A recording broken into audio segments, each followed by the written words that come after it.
Hello, adventurers! Straight from Amsterdam, Orlando, Florida. Glad to be with you on another tune-up. Yesterday we were talking about can negative people hold you back? And this is such a common question.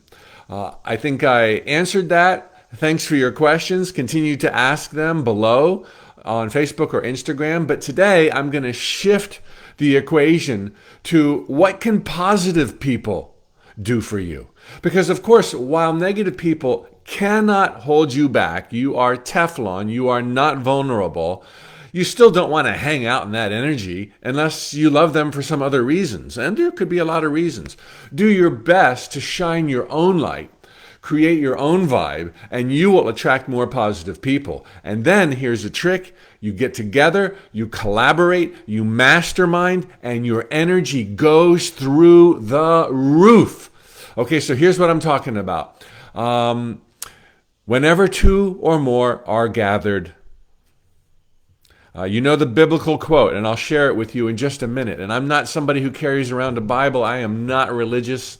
The opposite. I'm spiritual without the religion. One requires the other, and the other spirituality. Religion requires spirituality. Spirituality does not require religion. But there's still jewels in all of the holy books. So I've got one up my sleeve for you in just a moment. But let's kind of get there sequentially. Let's talk about the fact that our thoughts become things, okay? This is my mantra. This is what I've been preaching for 25 years. Even longer than me being a speaker and an author in the t-shirt business. We had a t-shirt I wrote, Thoughts Become Things, Choose the Good Ones.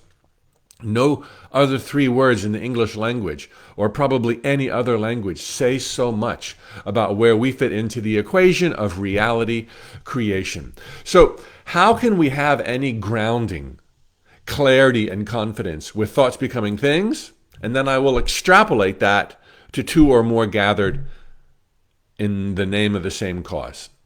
Okay, so folklore. When it comes to thoughts becoming things, there's a ton of folklore in every culture that points and hints at this power, although not necessarily naming it. For example, the power of positive thinking. We all know, we've all been taught about the power of positive thinking our whole life. We don't even question that positive thinking has a power, and that power comes from the thoughts beneath whatever's being imagined. The power of positive thinking comes from the fact that our thoughts become things. Boom. Also in folklore, creative visualization and its use by athletes, entrepreneurs, and pretty much everybody these days. References to the law of attraction, the law of resonance. This stuff has been swirling around forever, and it all has legs under the table, courtesy of thoughts becoming things. So there's folklore that gives us an ability to have confidence in the principle of thoughts becoming things. There's also logic. It makes logical sense.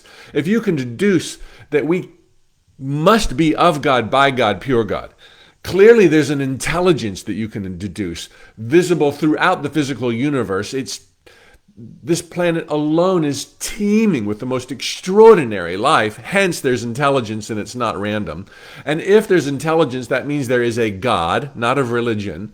And we must be of that God. In fact, time, space, and matter can't be bedrock reality. They have to be apparitions.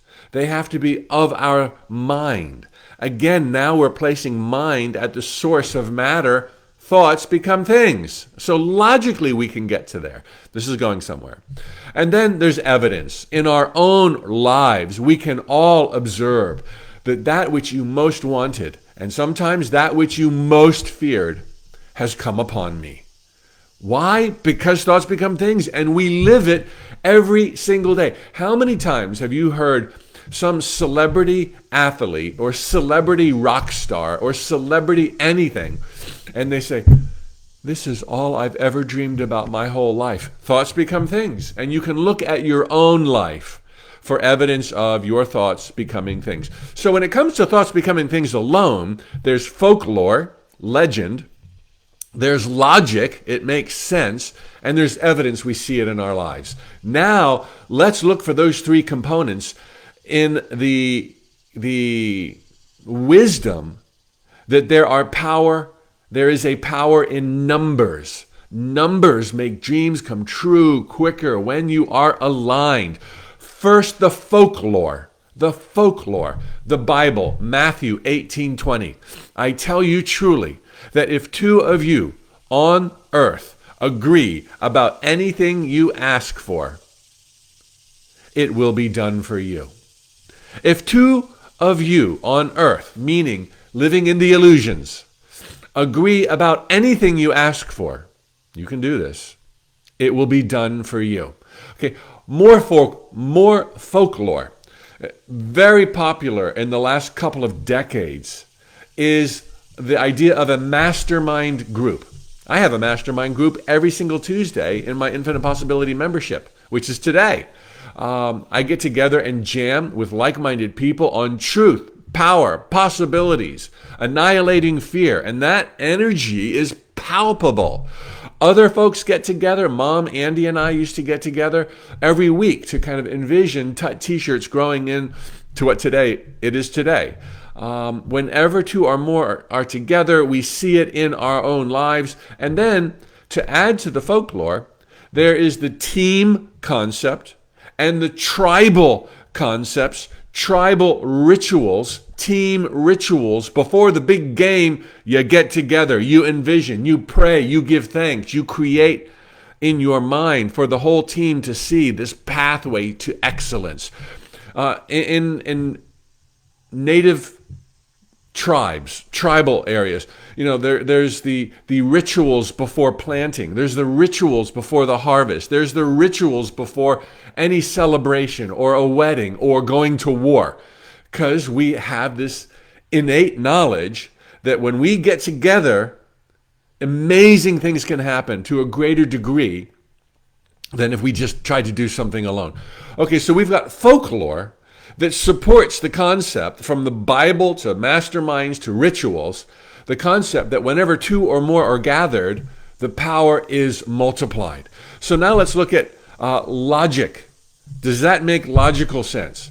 Well, we all kind of falter from time to time based on our visions. I'm going to do it. Oh, no, I'm not. I'm a big dodo. Oh, it's not going to work for me. Oh, no, I can do it. If you've got two or more going, when one falters, the other prop them up. The vision is maintained in between the laps. So you've got this cumulative energy that is always lit up in somebody's mind, in somebody's thought. It makes sense that if you're not alone, you've got a better chance of holding the vision. Number two in logic, our lives are exponentially pegged to succeed. I have already nailed that and covered that in many, even yesterday, of these spiritual tune-ups. We see there is a profound exponential increase in the likelihood of our positive thoughts becoming things over our negative thoughts. And if we get not just one person, but a group of people, that exponential goes exponential again. It just makes sense. So all of a sudden, you've got this live wire that is fed by another divine being or a team of divine beings. Our natural inclination to thrive is just through the ceiling, logically. Evidence. Indisputable that the biggest breakthroughs in the world, by far, come from collaborative efforts. Look at the giant churches. And those are dying these days, and it's maybe not a bad thing. Look at the giant corporations. Look at what communities are able to do. Look at what states or nations are able to do. Okay, the tendency is to think, well, it's just more human resources, just more manpower, woman power, people power. That's not why.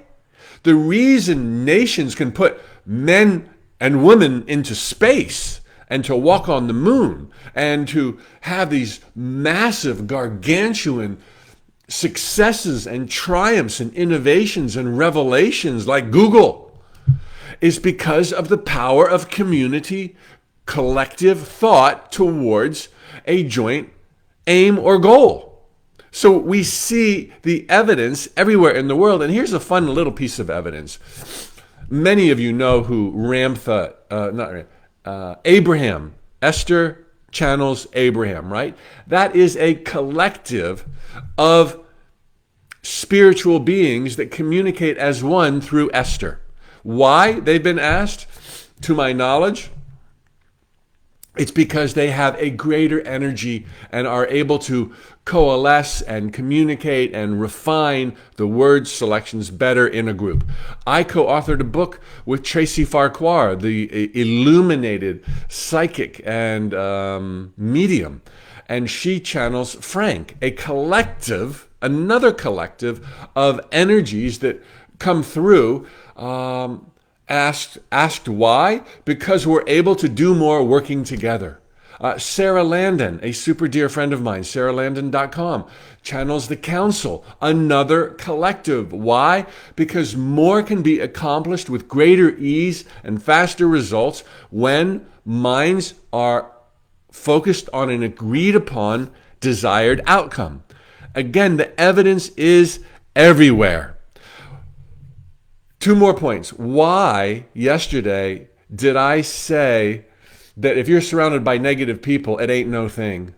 And now I'm saying if you're surrounded by positive people, wow, through the roof.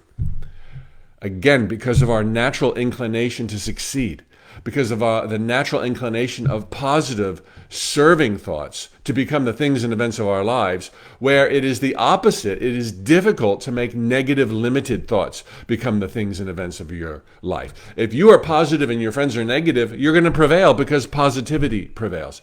And so this is why when you flip it and you look to groups and clusters and collaborations, through the roof. So here's my challenge for all of you right now. Get with a bestie. Get with your parents, get with your siblings, get with your partner, get with a group of 2 or more, doesn't take much, and maybe have several of these. We do it at tut.com, my small team of people at the business. I do it with my wife. I do it with my brother and sister still. Collectively, map out what it is you personally want, each of you, just in a few words, and what you would jointly like as a community, as a collaboration.